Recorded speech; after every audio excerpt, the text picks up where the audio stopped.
তো কেমন আছেন সবাই? আসলে আমি একটা কাজের জন্য বের হইছি।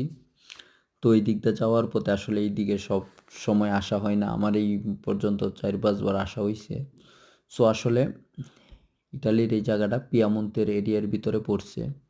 সো আসলে আমি এখানে এদিক দিয়ে যাওয়ার সময় আমি যা দেখতে পেলাম, সো আমার কাছে অনেকই ভালো লাগছে। মানে এত ভালো লাগছে যা বলার মতো না।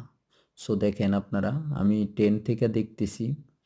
সো দেখেন কত সুন্দর, কত অপরূপ একটা দৃশ্য, যে আকাশ এসে মনে হইতাছে পাহাড়ের সাথে একাকার মিশে গেছে। মিশে গেছে যেমন আসলে বলতে, যে আকাশের আর আকাশের মেঘ, পাহাড়ের উপর, পাহাড়ে যে বরফ পড়ছে, মানে দুইটা একসাথে অ্যাডজাস্ট হয়ে গেছে। মানে দেখা যাইতেছে যে পাহাড় আর আকাশ একাকার একাকার হয়ে গেছে, যে একে অপরের মিলন এখানে দেখলে বোঝা যায়। সো আসলে যা বলে বোঝাতে পারবো না। আমি ট্রেন থেকে দেখতেছি, আমার কাছে এত ভালো লাগতেছে, মানে সেটা কাউকে বলে বোঝানোর মতো না। দেখেন কত সুন্দর। হয়তো আমি ট্রেন থেকে ভিডিওটা ধারণ করা।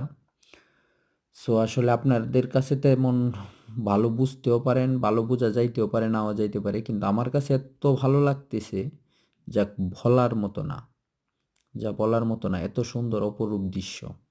সো দেখেন কত সুন্দর, মানে আকাশটা এসে মনে হয় পাহাড়ের ভিতরে ডুবে গেছে, ডুবে গেছে আকাশটা। এত ভালো লাগে।